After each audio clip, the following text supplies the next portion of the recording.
Quand on regarde les films Star Wars, il y a un truc qui est flagrant, c'est à quel point la technologie de l'Empire est bien supérieure à celle des rebelles. Je veux dire, il suffit de regarder leurs vaisseaux, de redoutables destroyers, ou leurs bases, des étoiles à la puissance de feu si incroyable qu'elles sont capables de détruire des planètes entières, ou leur armée comportant de redoutables véhicules, tous plus impressionnants les uns que les autres. Et pourtant, si on y regarde d'un peu plus près, on s'aperçoit que les ingénieurs de l'Empire, n'ont pas toujours eu que des bonnes idées. Et pour illustrer mes propos, je vais aujourd'hui vous parler du très célèbre AT-AT.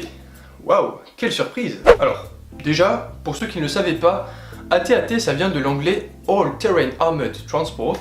En français, on parlera plutôt de TBTT pour transport blindé tout-terrain. Ça sonne quand même toujours moins bien en français, je sais pas pourquoi. La TAT apparaît pour la toute première fois au cours de l'épisode 5 lors de la mémorable bataille sur la surface gelée de la glaciale planète Hoth.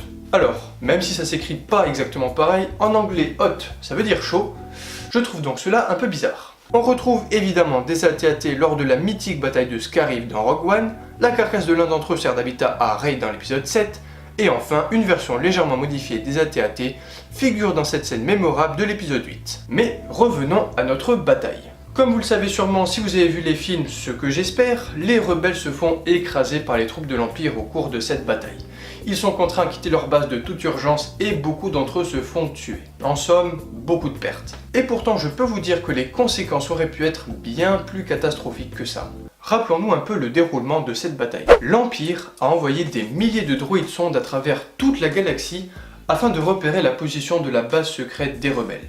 Et l'inévitable arriva, l'un de ces droïdes les repéra. Les troupes de Darth Vader débarquent donc sur la planète, composées de pas moins de 9 AT-AT, toute une flopée de Snowtroopers et quelques AT-ST. Tout ce beau monde progresse donc vers le portail fortifié de la base des rebelles, et là, première question, pourquoi avoir débarqué aussi loin du portail? Enfin, le but c'est de détruire la base. Ok, posez les troupes à 50 mètres de celle-ci, un bon coup de laser et on n'en parle plus. Évidemment, ça ne s'est pas passé comme ça parce que sinon, il n'y aurait pas eu de bataille, voire même pas de film. Donc bon, on va mettre ça sur le coup de l'intrigue. Pour des raisons scénaristiques, ça fonctionnait mieux comme ça. Bon, maintenant, deuxième problème des AT-AT, qui n'est pas à proprement parler lié à la bataille elle-même, mais disons que cette dernière l'illustre tout particulièrement. Le deuxième problème. La bataille illustre tout particulièrement le deuxième problème. Non, parce que j'ai l'impression que c'était pas clair. Les AT-AT sont vraiment super lents. Je veux dire, est-ce que c'est possible de faire un véhicule plus lent, quoi? Même Luke Skywalker, il va plus vite, à pied. Et n'allez pas me dire que c'est grâce à la force, regardez, il est simplement en train de courir après. Et évidemment, ce problème majeur des AT-AT est lié à un autre problème de ces derniers. Pourquoi est-ce qu'ils ont des jambes? C'est simple, vous savez ce qu'on va faire? Je vais faire une liste des avantages et des inconvénients de ce moyen de locomotion. Alors, les inconvénients, ça va 2 à l'heure, le centre de gravité est beaucoup plus haut donc c'est hyper instable, impossible de faire demi-tour, tu te fais attaquer par derrière, t'es foutu, impossible d'aller sur des terrains accidentés, tout ce qui est montagne, on oublie, faut pas déconner. Alors bon, il y a quand même quelques avantages, on peut par exemple noter le fait que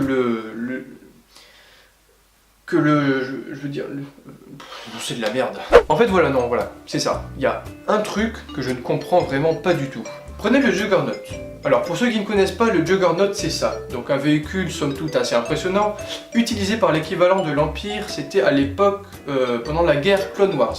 Donc Clone Wars, ça se passe avant l'épisode 4, 5, 6, 7, 8. Donc avant Hoth, qu'on soit bien d'accord. Ça veut donc dire qu'il y a un mec chez l'Empire qui a vu ça et qui s'est dit on pourrait prendre le Juggernaut qui est vachement pratique à utiliser et vachement rapide et lui mettre des jambes.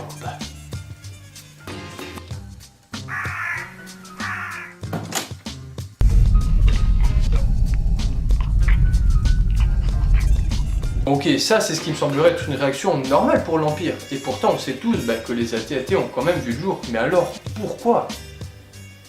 On va mettre ça sur le coup de l'intrigue. Pour des raisons scénaristiques, ça fonctionnait mieux comme ça. Ah oui voilà, c'est vrai qu'il y avait ça. Non mais t'abuses, il y a quand même un avantage au fait que les AT-AT aient des jambes, et pas des moindres. Ah bon?